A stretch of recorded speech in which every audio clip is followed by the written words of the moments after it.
서울대 총장님, 네. 얼마 전에 서울대가 학생에게 물대포를 집석 살수한 사건에 대해서 국가인권위원회에서 인권침해라는 결정이 나왔습니다. 주요 보직자에 대한 인권교육, 집회 시위에 대한 대응에서 인권 친화적인 방안 마련이라는 인권위 권고에 대해서 이행 계획을 세워서 본위원실로 보고해 주시기 바랍니다. 네, 알겠습니다. 오늘 여러 위원님들이 서울대 교수 성비권에 대해서 말씀해 주셨는데요.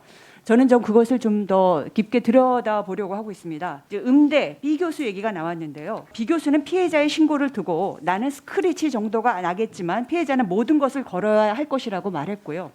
실제로 이 B 교수, C 교수의 사건 피해자들은 지금 교육 공동체로부터도 배제되고 음악 활동이나 뭐 박사과정 연구 이런 것들은 꿈도 꾸지 못하고 있다, 피해를 입고 있다라고 하고 있는데요. 피해자 진술에서 나온 얘기입니다. 그러니까 무소불위의 교수 권력으로부터 학생들을 지켜줘야 하는 것이 바로 대학인권센터입니다. 서울대는 전국 최초로 인권센터를 설립했고요. 예산 규모도 모든 인권센터 중 최고입니다. 그 두 번째 대학보다 7배가 높습니다. 예. 그만큼 모범을 보여야 할 서울대 인권센터가 사실상 교수들의 입장을 대변하는 기구로 전락했다라는 얘기가 나오고 있습니다.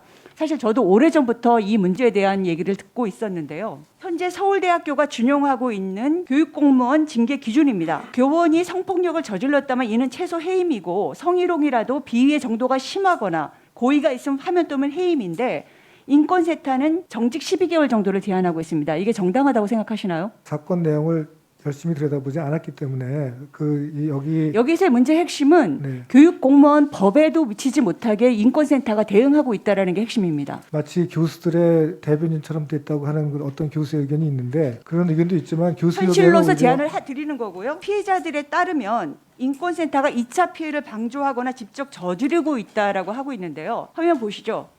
C 교수 사건 피해자에 의하면 인권센터 조사위원은 피해자의 가슴을 만지며 손이 어디로 갔는지 물었다고 합니다.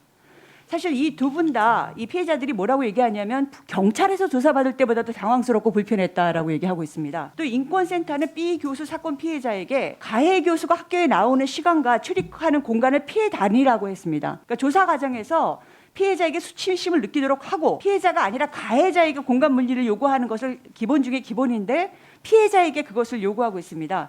이에 대한 진상을 조사하여서 시정 조치하시고 위원실에 보고해 주시기 바랍니다. 그리고 또 화면 보시죠. 9월 25일에 인권센터가 인문대 학생회장단에게 보낸 메일입니다. 성비위로 작년에 해임된 A 교수를 비롯한 서문과 교수들의 장학금 및 인건비 불법 사용이 서울대 자체 감사에서 밝혀진 바 있습니다. 아시죠? 네, 맞습니다. 네.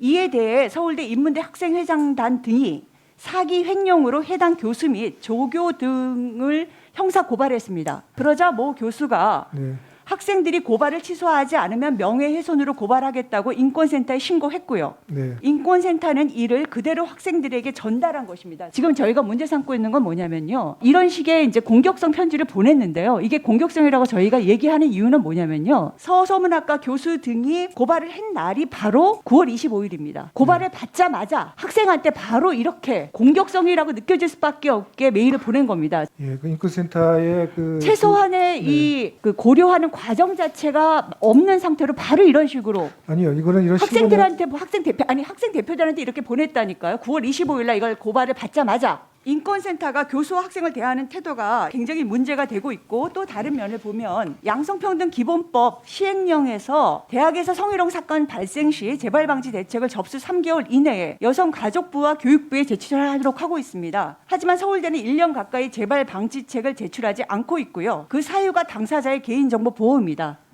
사실 이건 연관성이 별로 없죠. 지금 계속 회피하고 있다고 보여주고요. 그래서 제가 개선 대책 제안을 하도록 하겠습니다. 첫째는 말씀드렸듯이 이제 여성가족부와 교육부의 재발방지책 마련하시고요. 두 번째는 징계위원과 조사심의위원에게 성인지 감수성 교육을 이수하도록 하시고 이들이 2차 가해를 하지 않도록 매뉴얼을 제작하셔야 될 것 같고요. 세 번째는 인권센터가 독립성을 유지하고 적절한 판단을 할 수 있도록 인권센터 운영위원장은 외부 전문가가 만든 형태로 전환해서 뭔가 이렇게 인권센터에 대한 감독과 지휘가 있어야 할 거라는 생각이 들고요. 그 다음에 피해자에게 징계위원회 회부 시점과 개최 일자를 통지하시고요. 저희가 굉장히 중요하게 보고 있는 건데요. 성희롱 성폭력 상담 업무 경험자, 여성학 전공자 등 피해자 지원 전문성을 가진 인력을 늘려야 할 것 같습니다. 그래서 이 부분에 대해서 충분히 다시 고려하셔서 이행 계획을 세워서 의원실에 보고해 주시기 바랍니다. 예, 그 인권센터에서 조사하는 과정에서 무리가 있었다 그러면 문제가 있다고 생각하고 한번 그거는 한번 살펴보겠습니다. 여가부 신고해 보는 그 경우는 인권센터에서는 너무 자세하게 그 혐의를 써 있기 때문에 혹시 인권 침해 이 가능성이 있다 그래서 여가부하고 지금 상의를 하고 있고. 제가 그거를 다 확인해 봤는데요. 여가부가 요구하는 자료를 확인해 봤는데 전혀 자세하지 않습니다. 지금 핑계를 대고 있는 거라고밖에 보이지 않아서 전혀 자세한 항목이 없습니다. 예.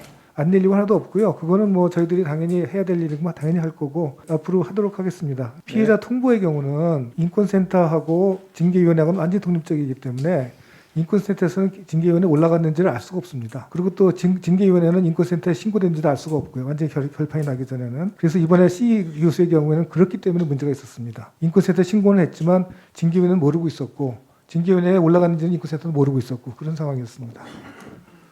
네. 어쨌든 개선이 좀 필요하다는 데는 공감하시죠? 예, 맞습니다. 예. 네.